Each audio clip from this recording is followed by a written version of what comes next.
আসসালামু আলাইকুম রহমতুল্লাহ। আপনারা জানেন 5ই ফেব্রুয়ারি 32 নম্বর ধানমন্ডি ভাঙার সাথে সাথে বাংলাদেশের বিভিন্ন স্থানে তাণ্ডব চালানো হয়েছিল। এই তাণ্ডবের ভিতরে পড়েছিল শেখ হাসিনার নামে যে বিভিন্ন প্রতিষ্ঠান আছে, শেখ হাসিনার যে মোরাল আছে বা শেখ পরিবারের বঙ্গবন্ধুর ছেলে মেয়ে বৌমা স্ত্রী তাদের নামে যে মোরাল ছিল, নামগুলো ছিল, সেখানে তাণ্ডব চালিয়েছে। পাশাপাশি বাংলাদেশের আওয়ামী আমলের যত এমপি মন্ত্রী ছিল তাদের বিরুদ্ধেও তাদের ঘর বাড়ি লুটপাট ভাঙচুর অগ্নিসংযোগ এগুলো ঘটেছে। তারই ধারাবাহিকতায় 5ই ফেব্রুয়ারি চট্টগ্রাম বিশ্ববিদ্যালয়ের সহকারী প্রক্টরকে থাপ্পড় মারেন এক নারী শিক্ষার্থী।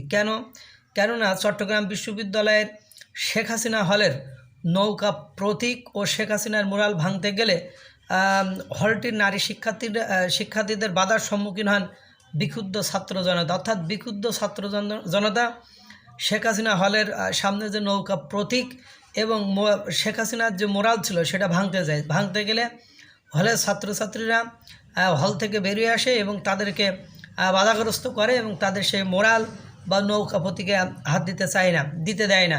এক পর্যায়ে নারী শিক্ষার্থীদের সাথে আপনার বিক্ষুব্ধ ছাত্র জনতার বাকবিতণ্ডা হয়। এই বাকবিতণ্ডা যখন চরম তুঙ্গে পৌঁছায়, এমতো অবস্থায় সেখানে বিশ্ববিদ্যালয়ের প্রক্টোরিয়াল বডির সদস্যরা যায় এবং পরিস্থিতি নিয়ন্ত্রণ করার চেষ্টা করে।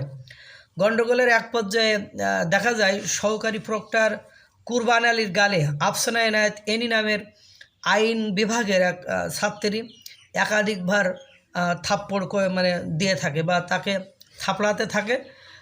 এ হলো অবস্থা। এখন ঘটনা এমন দাঁড়ায়ছে যে প্রক্টোরিয়াল বডি থাকার পরেও কেন বাইরের বিক্ষুব্ধ জনতা সেখানে আসে এবং এসে দীর্ঘ 5-6 মাস পরে এমন ঘটনা ঘটায়। এবং আপনারা দেখেছেন বিশ্ববিদ্যালয়ের শিক্ষক বর্তমান সময়ে যে ভিসিরা আছেন যারা বা শিক্ষকরা আছেন তারা পার্শিয়ালিটি দেখাচ্ছেন।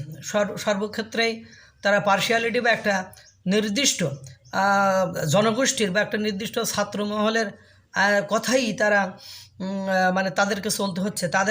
তারা যে ধরনের দাবি করছে, আজ এখানে ভাঙতে হবে ভাঙতে হবে, এখানে গড়তে হবে। যেমন আপনারা দেখেছেন কুমিল্লা বিশ্ববিদ্যালয়ে এক ছাত্রকে ছাত্রলীগ করার কারণে শিক্ষকের রুম থেকে বের করে নিয়ে ছাত্ররা পিটাইতে প্রশাসনের হাতে তুলে দিয়েছে। এরপরে এক বিশ্ববিদ্যালয়ের শিক্ষক দেখলাম বলল ছাত্রলীগ করলে অসুবিধা কী, তার ছাত্রলীগের সন্দেহ তাদের পরীক্ষা দিতে দিবে না বা তাদেরকে নির্যাতন করবে, এই ধরনের বিষয়গুলো তারা দেখেছেন। তারপরে আপনারা একাধিকবার ইসলামী বিশ্ববিদ্যালয় কুষ্টিয়ায় সেখানে দেখেছেন ছাত্রলীগ যতবার গিয়েছে বা ছাত্রলীগ যারা করতো তারা যতবার গিয়েছে তাদেরকে পিটায়ে পরীক্ষা দিতে এনে সেখান থেকে বের করে দিয়েছে। এরপরে আপনারা জানেন যে মুন্সিগঞ্জের এক ঘটনা এরকম ঘটেছে। পাশাপাশি রোকেয়া বিশ্ববিদ্যালয়ে আবু সাইদ হত্যার কারণে 78 জন না 73 জন ছাত্রলীগের শিক্ষার্থীকে বিভিন্ন মেয়াদে বহিষ্কার করা হয়েছে এবং আইনের আওতায় নিয়ে আসা হয়েছে। এরপরে আপনারা বুয়েটেও দেখেছেন একই অবস্থা। পাশাপাশি বিভিন্ন বিশ্ববিদ্যালয়ের যে সিন্ডিকেট আছে বা বর্তমান সময়ে যে প্রশাসন আছে তারা, আমরা আবু সাইদের মৃত্যুটা জানি, পুলিশের গুলিতে সেই মৃত্যু হয়েছে। এখানে একদম দিনের আলো মতো পরিষ্কার, সকলে সেটা দেখেছেন। অথচ ওখানকার 73 জন না 78 জন ছাত্রছাত্রীকে আবু সাইদের হত্যার দায়ে ওখানকার ভিসি বিভিন্ন মেয়াদে তাকে শাস্তি দিয়েছে।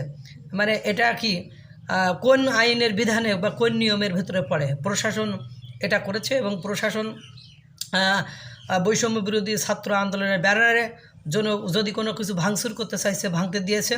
অন্যরা গেলে সেখানে প্রশাসন বাধাগ্রস্ত করলেও এদের অন্যায়ের বা এদের কর্মকাণ্ডের কোনো প্রতিকার বা প্রতিবাদ করে না।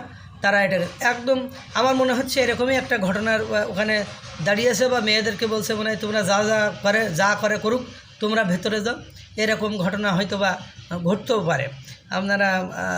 আমি অবাক হয়েছি যে কোন পর্যায়ে গেলে একজন প্রক্টর স্যারকে, সহকারী প্রক্টর স্যারকে একজন শিক্ষার্থী থাপ্পড় দিতে পারে। এমনিতে শিক্ষকদের ভয়ে ছাত্রছাত্রীরা মানে মানে কোণঠাসা হয়ে থাকে, সেখানে শিক্ষার্থী, নারী শিক্ষার্থী শিক্ষককে থাপড়ায়, তাও শত শত জনগণের মধ্যে, নিশ্চিত মানে পেছনে কোনো বড় ধরনের কারণ আছে।